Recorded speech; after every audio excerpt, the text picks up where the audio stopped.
Family and friends of the graduates of the spring class of 2014, welcome. It is my true honor as Dean of Students to present to you Chicago Harris's newest alumni.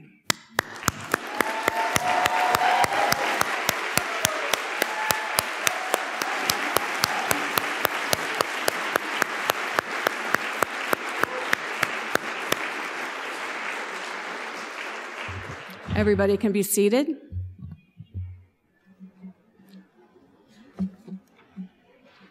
Have you had a chance to take a deep breath yet? Still kind of have finals woes and everything? Pat yourselves on the back. You did it. Each and every one of you should be proud of yourself. You took a germ of an idea to full fruition. It may not have been easy along the way. Program evaluation, cost benefit, a few other stumbling blocks, but you did it. You came to Harris because you wanted to make a difference in the world. You've now been given the tools. What you do now is up to you. And know that while you go out and make your imprint on the world or your piece of the world, you've also left an imprint on Chicago Harris. You will forever be a member of the Harris family. So, in Harris tradition, it's our tradition to invite an alumni to speak to our newest alumni. This year, it's my pleasure to introduce Brian Jacob, PhD, 2001. Jacob is the Walter H. Annenberg Professor of Education Policy at the University of Michigan. His primary fields of interest are labor economics, program evaluation, and the economics of education. Jacob's research on education covers a wide variety of topics, from school choice to teacher labor markets, to standards and accountability. His work has appeared in top economic journals, including the American Economic Review, the Quarterly Journal of Economics, and the Review of Economics and Statistics. Earlier in his career, He served as a policy analyst in the New York City Mayor's office and taught middle school in East Harlem. He is also a research associate at the National Bureau of Economic Research and a member of the editorial boards of the American Economic Journal, Applied Economics, Education, Finance, and Policy, and the Review of Economics and Statistics. Brian received his BA from Harvard College and his PhD from Chicago Harris. In 2008, he was awarded the Association for Public Policy Analysis and Management David N. Kershaw Prize for Distinguished Contributions to Public Policy by age 40. Please help me in welcoming Brian Jacob.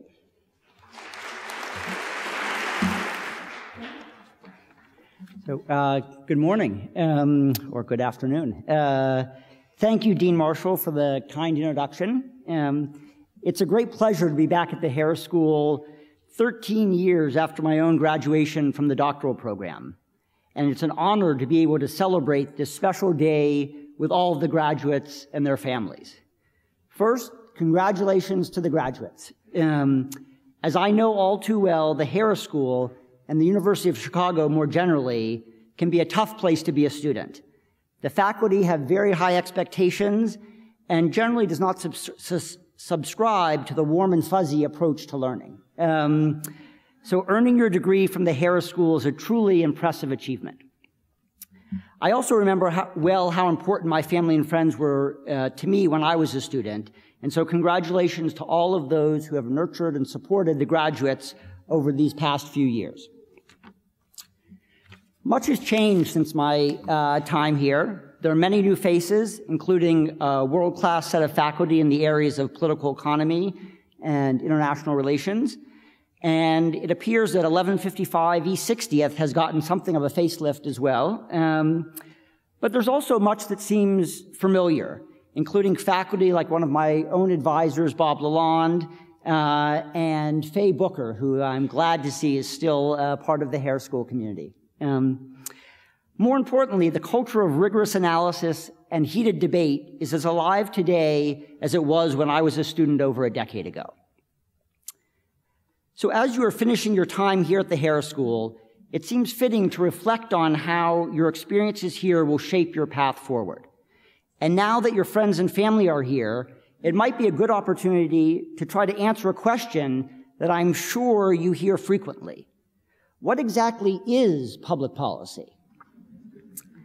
I spent most of my professional career in this field, in the Harris School, then at Harvard's Kennedy School of Government, and now at the Ford School of Public Policy at the University of Michigan. And as such, I've given this question a great deal of thought. So today, I'd like to take a few minutes to share with you my vision of public policy and to provide a few examples of how policy students that I know have made a difference in the world. Schools often highlight their most prestigious graduates, the prime minister of a middle-sized country, the CEO of a Fortune 500 company. But to be honest, I often find these examples more depressing than uplifting, because as impressive as these individuals are, it's hard for me to imagine myself in their shoes. And of course, given my Harris School training, I know not to judge the entire distribution on the basis of a few outliers.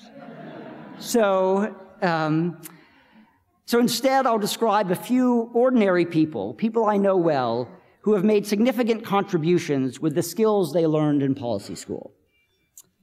So the vision. While policy schools have their own distinct cultures and signature programs, they all share a vision that focuses on rigorous analysis, clear and persuasive communication, the synthesis of ideas across disparate fields, and a desire to not only find solutions, but to implement them. So let's start with rigorous analysis. This generally brings to mind an analyst hunched over a computer screen, staying up all night calculating various statistics in order to find the optimal solution to some pressing social problem. Perhaps the most efficient way to reduce greenhouse gases, or the best strategy for bringing two warring factions to the negotiating table. And this does happen, and some of you will undoubtedly be lucky enough to find yourself up late at night running regressions or poring over the history of a foreign regime. But in my experience, policy analysis is more often and more fruitfully used to stop really bad ideas from becoming law, or at the very least, convincing people to consider a less bad idea than the one that they had originally proposed. So my image in tribute to the World Cup now is the MPP as the soccer goalie of the policy arena. So for example, last year, I put my doctoral training to the decidedly unglamorous, though ultimately successful attempt to block a bill in the Michigan State Legislature that would have required students who do not meet certain academic achievement benchmarks to repeat the third grade. The bill was well motivated, its goal being to ensure that all children can read by the end of third grade, which is viewed correctly as a critical juncture in a child's academic development. But a careful review of the evidence suggests that retention, while perhaps not as harmful as some critics contend, doesn't do much to help children. Several years after being retained, those students are no better off academically than their otherwise identical peers who move directly to fourth grade. And it's a phenomenally expensive policy, essentially paying for children to take an entire extra year of schooling. So to give you a sense of the magnitude, consider the average per pupil expenditures in Michigan of around $10,000 per student per year. If 1/3 of all third graders were retained, as they would predicted, that would cost the state upwards of $500 million per year. So instead, I'm working with the Michigan Public Service Commission to evaluate a promising intervention program that uses AmeriCorps volunteers to tutor elementary children who are below grade level in reading. In contrast to retention, there is rigorous evidence that such one-on-one tutoring can dramatically improve student achievement, and the cost is certainly much lower than the type of retention policy under consideration. But policy analysis requires not only the mastery of technical skills, but also the ability to apply theory to practical problems. And this is a central part of the academic tradition at the University of Chicago, from the famous sociologist James Coleman to one of my own advisors, Steve Levitt, whose book Freakonomics provides insight into everyday things from sumo wrestling to the behavior of real estate agents. And Gary Becker, the U of C economist and Nobel laureate who passed away earlier this year, exemplifies this ability. I was lucky enough to take a class from Professor Becker when I was a student here, and I recognized firsthand that his work illustrates how one can apply economic thinking to a wide range of social issues and has had a lasting impact on a variety of policy areas. For example, his work has changed the way people think and talk about education. How often have we all heard a politician, a policymaker, or a parent tell us that education is the best, quote, investment one can make, or citing the economic returns to a college degree? What you may not know is that this idea of thinking of education as an investment can be traced back to the academic work of Becker and some of his colleagues. By developing the notion of education as human capital, analogous to the concept of physical capital used in business, Becker encouraged people to think about education as an investment in the same way that a business might think about investing in machinery. Similarly, Becker's seminal work on discrimination provided a novel framework for analyzing racial prejudice, one of the most vexing social problems facing our society today. His research in this area spawned an entire field and greatly influenced how academics and policymakers alike view discrimination. In addition to rigorous analysis, public policy also involves synthesizing information from various sources and seeing connections across fields. These skills are becoming increasingly important as we enter an era of big data. With the expansion of the internet, social media, and mobile communication, the amount of available information has grown exponentially. But as policy students, you know that more data does not necessarily mean better understanding. The importance of this ability to synthesize and to translate understanding to others was underscored for me recently when talking with a former student of mine, Katie. After earning her MPP, Katie began working for a consulting firm that serves nonprofits and public agencies. When I saw her earlier this year, she excitedly told me about one of her first experiences on the job. She was assigned to a team working with the U.S. Postal Service to help it improve its operations. The team consisted of a half a dozen MBAs and a lone statistician who had been brought in to run some of the more complicated analyses. But apparently, the project had hit something of a roadblock before Katie arrived. The statistician had generated reams of output, little of which the MBAs could understand. I know there may be some joint degree students in the audience. I am not talking about you. And in turn, the MBAs were not able to explain to the statistician what analyses they actually needed. Katie laughed as she remarked to me, "They asked me what a logit regression was." So to make a long story short, Katie was able to act as interpreter between the MDAs, the statistician, and some very senior leadership at the Postal Service. The team ended up identifying millions of dollars in savings, which allowed the Postal Service to continue operating branches in a number of rural communities that had been slated for closure. A third skill emphasized in policy studies is clear and persuasive communication. Nowhere is this better exemplified than Harris School graduate Charlie Whelan. Charlie has spent his career explaining complicated issues in simple and compelling terms. As a correspondent for The Economist magazine, a lecturer here for many years at the Harris School, and a regular contributor to popular radio programs such as 848 and The Motley Fool, Charlie makes social science theory and findings come alive. A review of his new book, Naked Statistics, refers to Charlie as, quote, "a natural comedian, truly the Dave Barry of the coin toss set." Another review states, "With wit, accessibility, and sheer fun, Whelan defies the odds yet again by bringing another unglamorous discipline to life." Now, despite the fact that I bristle a little bit at thinking of statistics as unglamorous, the fact that fun and accessible are used to describe statistics is truly a testament to Charlie's gift of communication. Finally, public policy is not simply about finding solutions, but it's also about implementing them. I've come to think of public policy students as pragmatic idealists.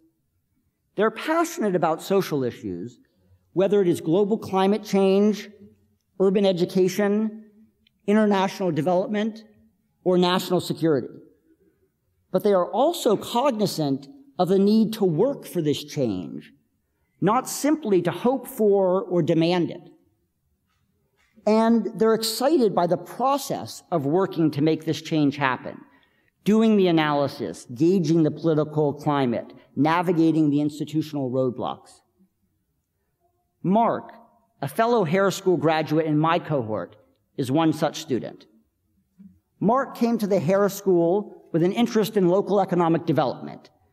Like many of you, he labored through courses in microeconomics, political economy, and organizations, impatient to understand how they applied to the real world, and skeptical that all of the theory he was learning would be useful. Ironically, he's now a professor at Case Western Reserve University in Cleveland, where he's doing great work to create sustainable mixed-income housing developments. But he will tell you that one of his perhaps his most important accomplishment to date has been outside of his formal job, in his effort to push for change in the Shaker Heights public schools. Shaker Heights is an affluent suburb of Cleveland, with what is generally regarded as one of the best public school systems in the country. But like many school districts, Shaker Heights has a notable racial achievement gap, with African American students scoring well below their white peers. Over the past 7 years, Mark has worked to catalyze change in the Shaker Heights schools, relying on many of the skills he learned at the Harris School the ability to interpret statistics, a deep understanding of political institutions, and the capacity to communicate his ideas in clear, persuasive terms, Mark gathered evidence and built a consensus for change. This past year, Shaker Heights hired a new superintendent, a young, dynamic African-American educator committed to helping students of color in Shaker Heights achieve at the same level as their peers. Mark reports he has already seen the difference from the implementation of specific programs to a shift in the way people think and talk about the issue. So Katie, Charlie, and Mark, they're not prime ministers or CEOs, but they have all made an important difference in the world. And a key to their success has been the knowledge and skill they gained in public policy school. So, as the word suggests, commencement is as much about beginnings as endings. During your time here at the Harris School, you've received a world-class training. You're well positioned to affect change in whatever area you choose to pursue. So go out and follow your passion. Don't be afraid to take risks. The individuals highlighted here did just that. And melding their newly honed skills with their long-standing passion, they have succeeded in making a difference in the world. You can too. Congratulations, Harris School graduates, and good luck.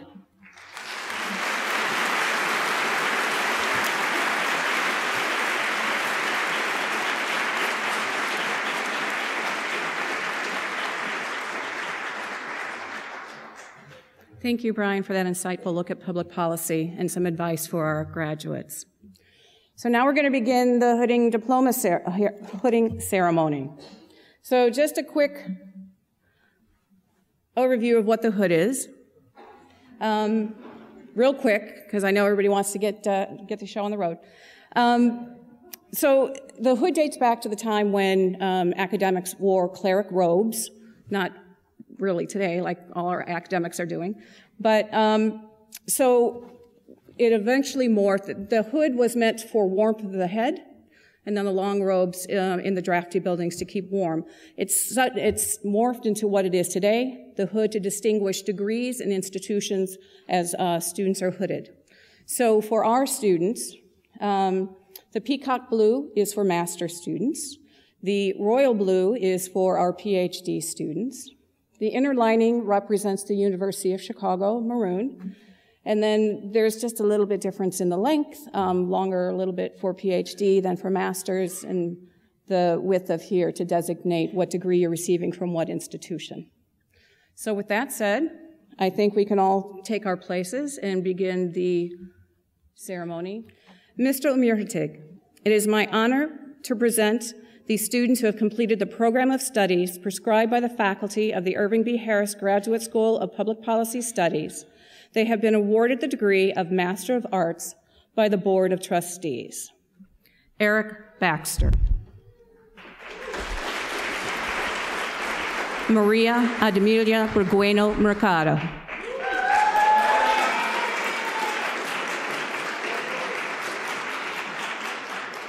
Wendy Shannon Darlington.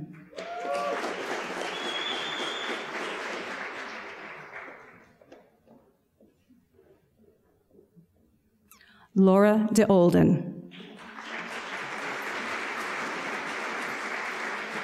Elizabeth Landon.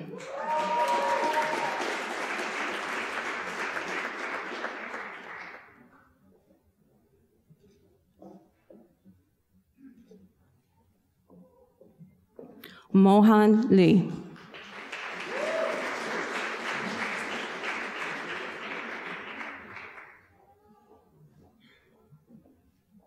Walter Mayer.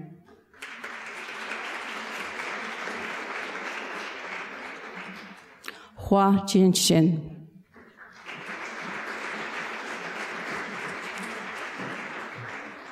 Jeremy Michael Clavins.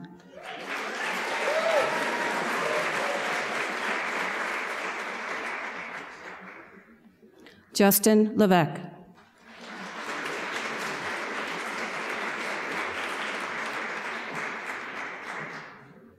Katie Martha Anthony.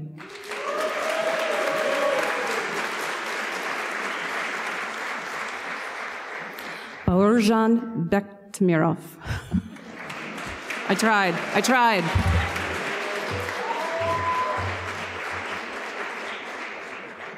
Juan Carlos Benitez Molina.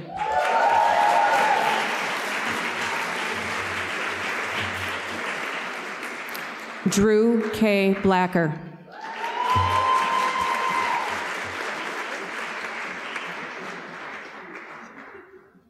Mariana Calderon Sorbonne.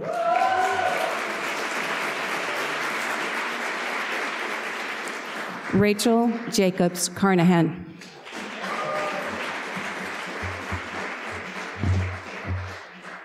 Rosa Lucia Castro Zarzur.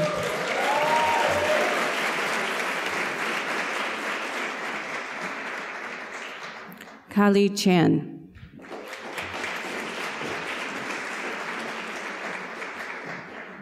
Yi Xian Chen.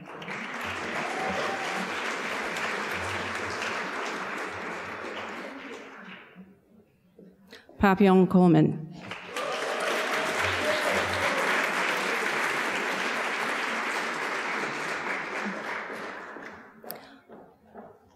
Brittany Seabrook Collins.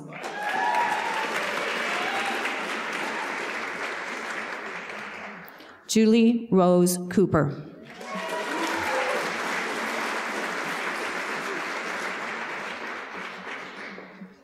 Michael James Crawley.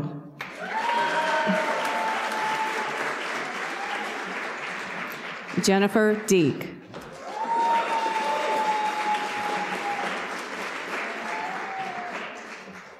Claire Delargy.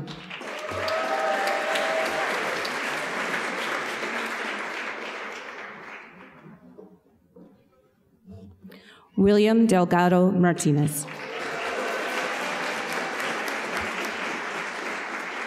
Yaxi Deng.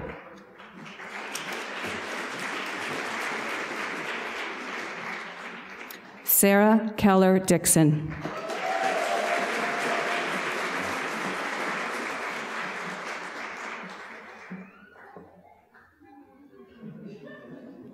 Hang Dong.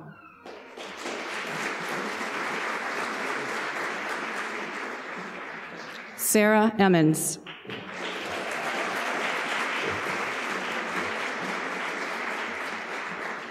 Tanya Escobedo Jacob.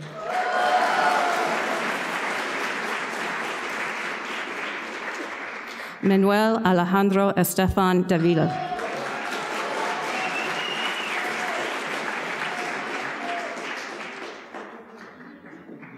Ann Filer.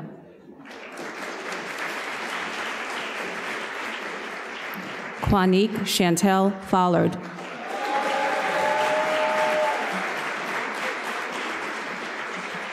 Miguel Maria Garza Casado.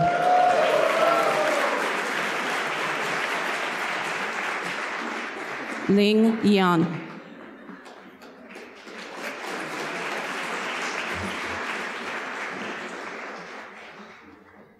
Roberto Francisco Gerhard Tuma.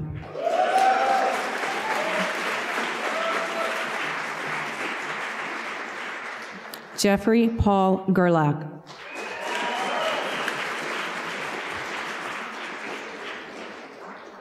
Okay. Jorge Gustavo Gomez Lara.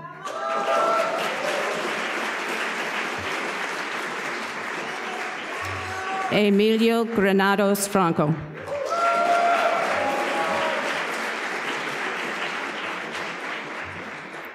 Lindsay Hearn.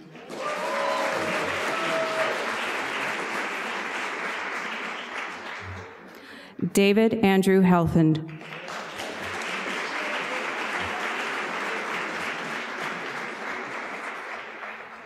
Marina Elizabeth Hernandez Shar.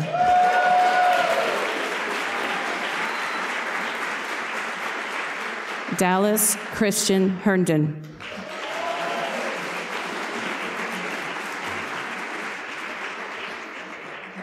Sarah Beth Hoffman.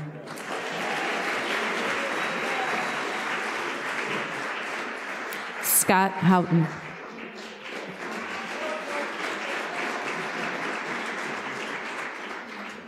Elise Marie Howren.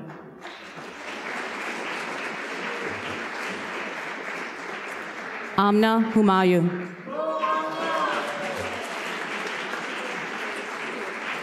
Connor R. Hurley.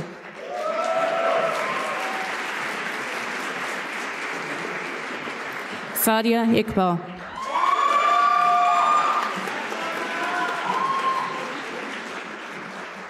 Yanan Jiang.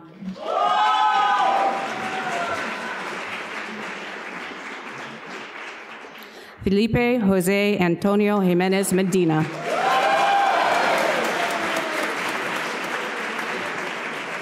Irvin Johnson.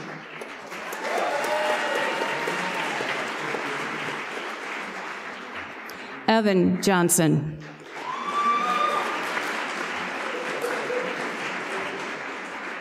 Elizabeth Ann Kennefic.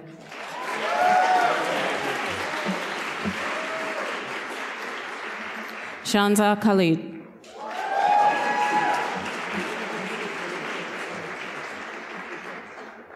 Maggie Kate King.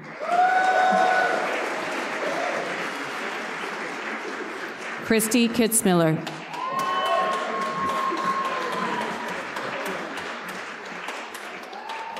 Thu Zhang Lei.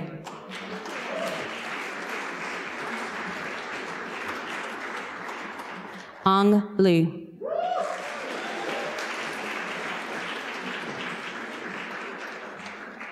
Shuijing Li.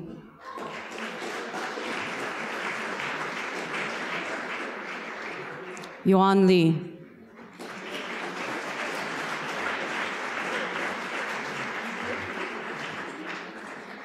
Carrie Ann Lentz.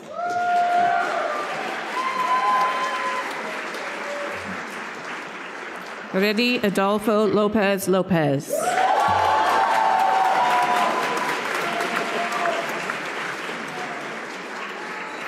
Vincent Ray Lujan.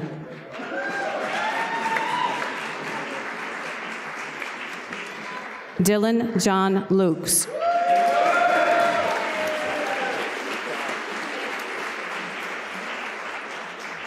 Daniel Gerald Lutkus.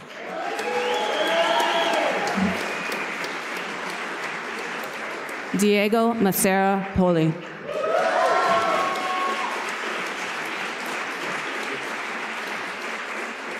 Stephanie Makeda Gasos.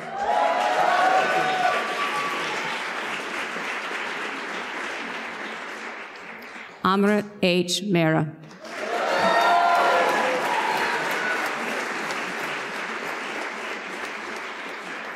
Yukio Minora.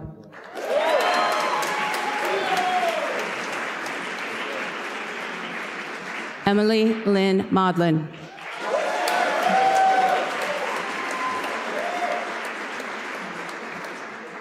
Michael John Murto.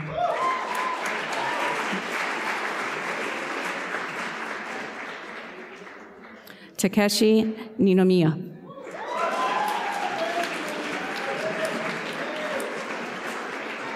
Makito Nishpataki.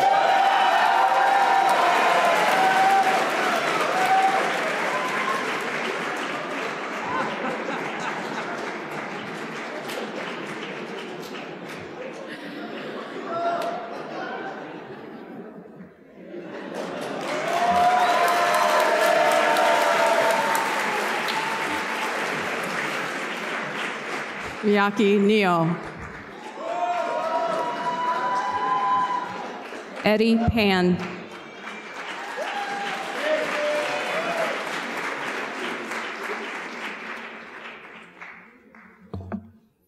Jifen Pen.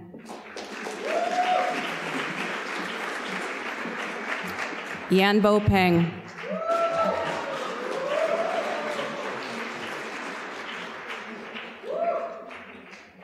Whitney Catherine Pickles.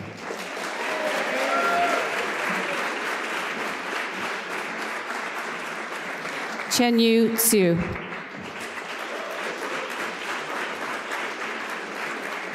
Yi-Chen Su.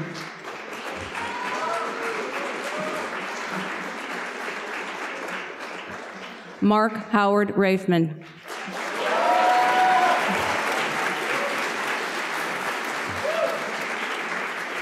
Nadia Paola Ramirez Abarca.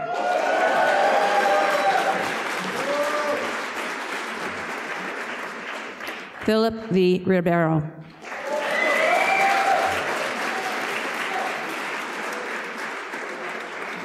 Zayda Noreen Rizvi.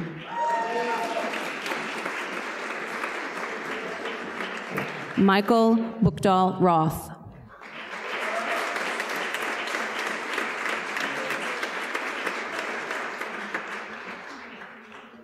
Carola Daniela Salas Mino. Faiza Salim.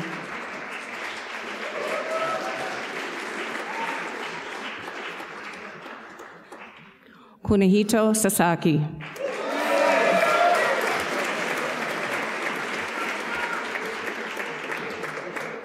Daisuke Seke.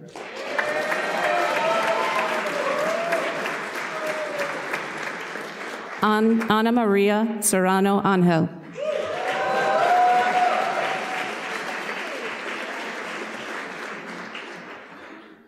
Qian Shen.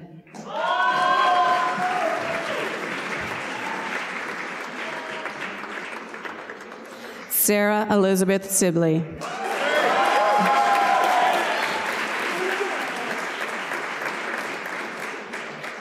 Jose Gerardo Silva Elizabeth.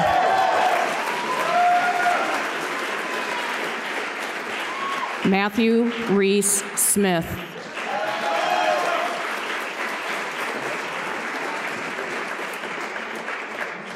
Megan Lee Smith. David Henry Spearman.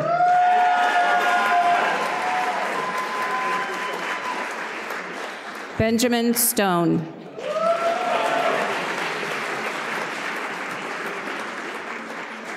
Philip E. Sung.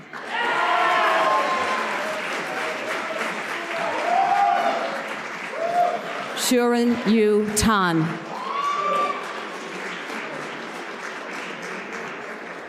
Yuan Tao.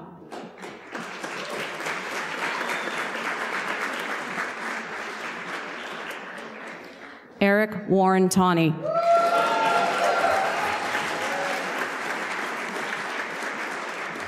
Eva Thivos.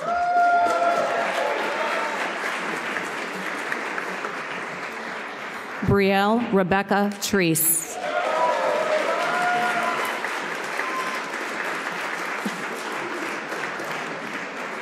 Alexandra Margaret Usher.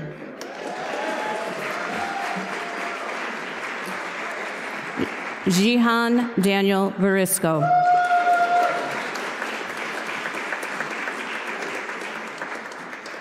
Sokley Veth.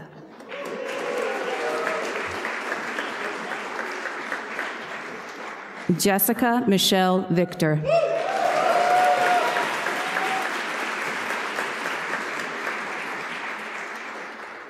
Fabiola Vanessa Villamar.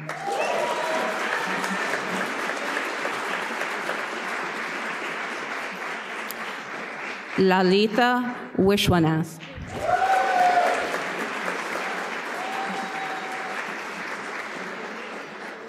Jorge Volrath Avila.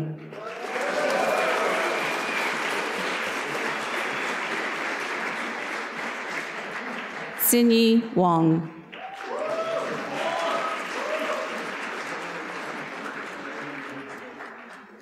Yu Wong.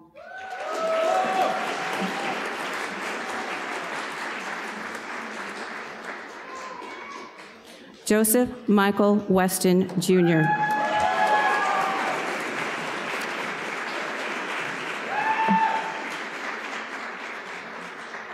Joseph R. Whitty.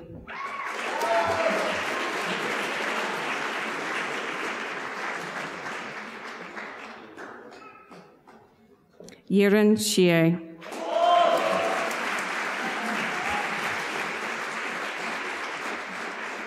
Danny Young.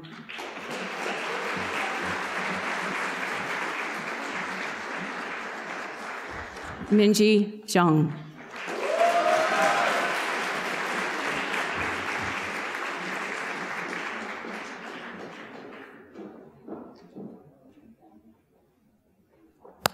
Congratulations to all master's students.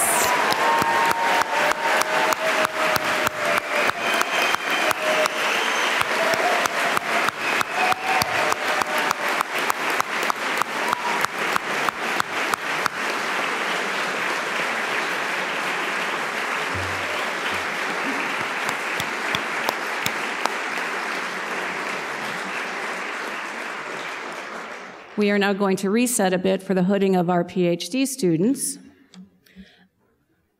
Mr. Omirtik, the students I now present have attained scholarly distinction in advanced studies and have prepared a dissertation which contributes to knowledge in a particular field of research. In behalf of the faculty of the Irving B. Harris Graduate School of Public Policy Studies, I have the honor to present the recipients of the degree of Doctor of Philosophy as conferred by the Board of Trustees. Pedro Gerardo Bernal Laura.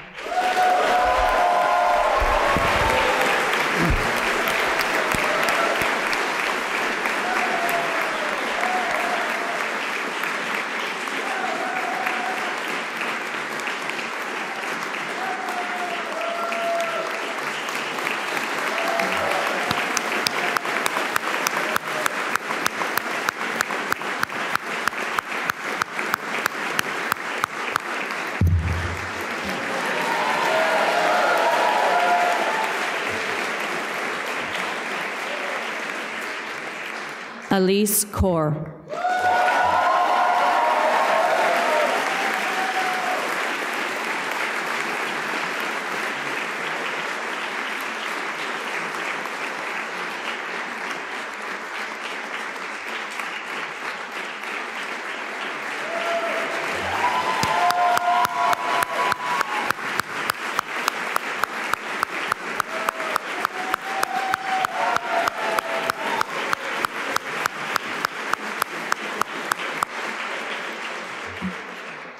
Kyung Hong Park.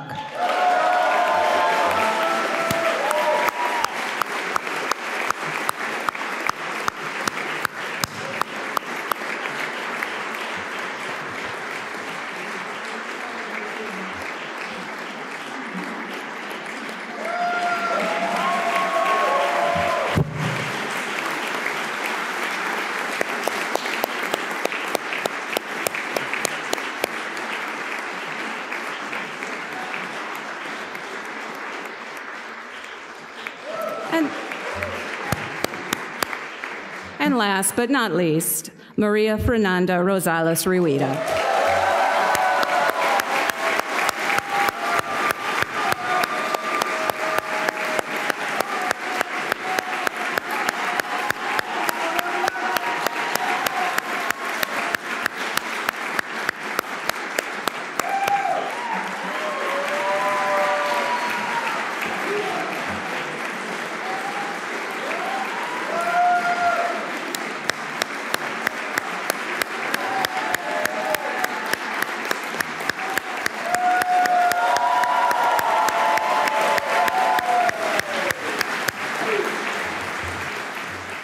Congratulations to the University of Chicago Harris School of Public Policy, class of 2014.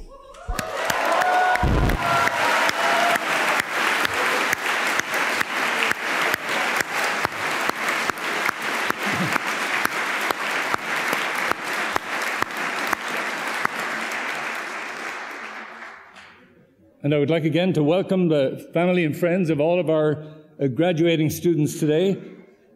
We join with you in celebrating their achievement and in welcoming them and you into the Harris School family, of which you will be members in perpetuity. Like all families, you'll have good times and bad times, and our students, like all members of a family, have had good times and bad times, certainly bad times while they've been here, and we look forward to keeping in touch with them as we move forward. It will be difficult for you, our students, and possibly even for your friends and family, to remember what you were like before you came here. But you did share some characteristics when you arrived that are perhaps worth pointing out. You're all very smart, you're all astonishingly attractive, you're all very good-humored, but that's not really the defining characteristic that you have that makes you stand out here on the campus of the University of Chicago. Almost alone among the graduates of this university, your aim, your ambition, your objective is to make the world a better place. And even though you will do this in many different kinds of ways, that's what I see as the connecting strand that runs through the whole of the class. And it's something that also affects what we do here as your teachers. You will have heard already, probably ad nauseam, how fine our training is, how quantitative we are, how dedicated to evidence, statistics, econometrics, although I will take exception with Brian Jacob, who referred to statistics as though it were some form of malady, some infection. Perhaps I should say that I am a statistician by training. We do teach you all these things, but we don't teach you these things for the purpose of becoming statisticians or econometricians. We teach you these things so that you can use them in fulfilling the objectives that you have set yourself. And perhaps not even use them directly, but at least be sufficiently familiar with them that when others try to abuse them, you will understand what they're doing. So your training is really to equip you to know what you're doing, to understand what other people are doing, and to direct your efforts in a way that most likely will accomplish the goals that you have set yourself. And I'm proud to say that in general, your goals are the goals of the betterment of society, the betterment of public policy, and these are goals that we all share, although we don't define them in exactly the same way. And I guess that's the second point that I'd like to make about your training here, and those of you who were in the quadrangles this morning will have heard Kerwin Charles speak very eloquently about this.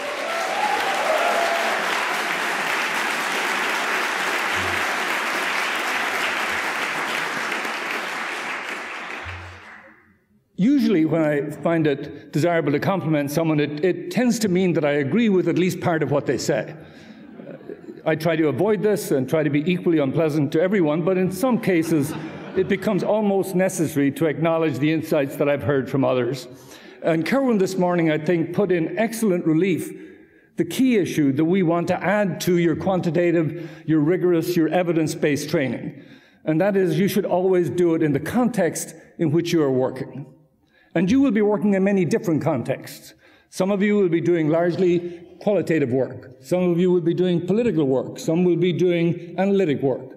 But in all cases, you will be cognizant of the nature of the framework in which you're doing it, and the assumptions that the framework builds into what you're seeing. Not only are the assumptions important in understanding the framework, but the assumptions are also important in thinking about how you should go about accomplishing something within that framework.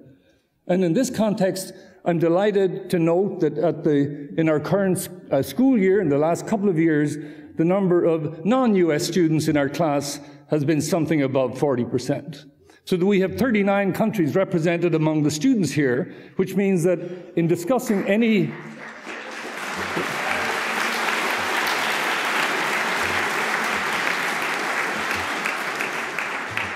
perhaps you've had a little too much quantitative training. Numbers don't normally warrant applause.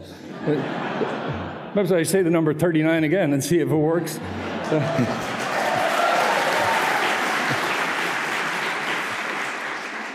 But this means when somebody presents you with a public policy issue, that there's no danger that the only perspective in the room will be one based on a particular political system or a particular religious system or a particular social system.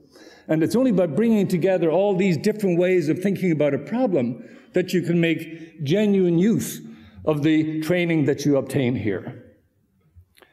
Now, some of you have taken joint degrees with the business school, with Booth, some with School of Social Service Administration, some with law, some with divinity. But in all cases, you are going to take your work in whichever of these fields you decide to specialize in, you're going to take to your work the perspective that you obtained from your fellow students in particular, and also to some extent that you've obtained from the faculty. And I think you will agree with me that some of the best experiences that you have here come from activities that are organized by the students themselves. I mention only a couple in passing. Latin American Matters has been extraordinarily active in recent years, has had 2 outstanding Latin American policy fora, has brought in important political leaders from all of Latin America, and has provided a spark for general discussion within the school on many of these issues. MIPS, Minorities in Public Policy Studies, which is, I think, the oldest of our student organizations, continues to push the boundaries and bring in speakers who bring alternative perspectives to the way in which we think about problems here. And the Chicago Policy Review, which I recommend to those of you who don't know it, the URL will be available outside the door. Since I don't happen to remember it at the moment, probably if you Google Chicago Policy Review, you will find it, and I'm glad to see none of you currently doing that. This is an initiative by our students that involves digesting and then disseminating important public policy work in a way which is accessible to professionals in public policy who are not public policy analysts. I'd like to introduce just a very brief personal note in my remarks this morning. This is the last occasion on which I will address you as Dean of the Higher School. It's been a very exciting and rewarding 5 years for me, but I would remind those of you who don't, well, I would remind those of you who know and tell those of you who don't know that the previous 40 years I was a teacher, and my plan is to return to an avocation that I found extremely rewarding and hope to continue in for many years to come. It seems to me that we need to understand what we do here in the context not just of this class, but in the context of what you mean as a class moving forward. So each of you who has received training here and qualified and received being conferred with a degree here will be going out from here. And indeed our purpose in your training is that you should go out. And when you go out, each of you will influence a number of other people in ways that have been conditioned by what you've heard while you were here. So your training here is not just for you, but it will have a multiplier effect when you go outside. People you work with, people whom you work for, people who work for you. And in this way, what we do here is disseminated essentially throughout the world and certainly throughout the policy world. And that really is what makes what we do valuable. So everything we do here, whether it's teaching or research, is really a form of teaching, a form of education. And its purpose is not to be to mulled over by ourselves in our own offices or with close friends, but to affect the world outside. But as you can tell by looking at my colleagues on the faculty and looking at me, we don't go out in the world much. Indeed, we're mostly more comfortable in our own version of the world, which stretches many, many millions of miles intellectually, but not very far geographically in many cases, and certainly not socially. So we are depending on you to go out in the world and become practitioners, which we are not. And we don't apologize for that. We're happy, more or less, being what we are. And in any case, we're committed to it and have few other alternative avenues in life. So we are delighted that you represent not just what you can do, but what all of the people whom you influence can do. As a teacher, graduation has always seemed to me a slightly complex event in terms of the emotions that it engenders. So on the one hand, it's a wonderful moment. We see you going out with enthusiasm into the world. We see the almost unlimited potential that you have to make a difference. And we want you to fulfill that potential. But we also have an element of sadness in seeing you go. We've gotten to know you over the last few years and become attached to you. And we realize that the only way in which you can fulfill what it was intended for you to fulfill is that you should go. But it seems to me that what's going to happen, and what has happened periodically, is that by going out, you will eventually inspire others to take the path that you have taken. And a new generation of students will arrive at the University of Chicago Higher School, whom we or our successors will train, who will then go out and continue this multiplication of the impact that we have and that you have stretching far into the future. So from now on, your endeavors are our endeavors. When you succeed, we succeed. Should you fail, we will try to help.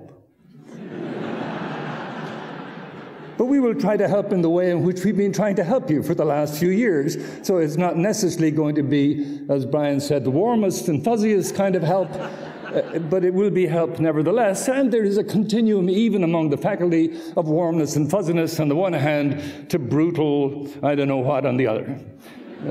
So you should probably pick the personality type that's best suited to your endeavors and what you're attempting to do later on. So again, I'd like to congratulate you on a successful completion of a major step in your lives, to wish you good luck, and to look forward to seeing you back here again as the generators of another group of students. Thank you very much.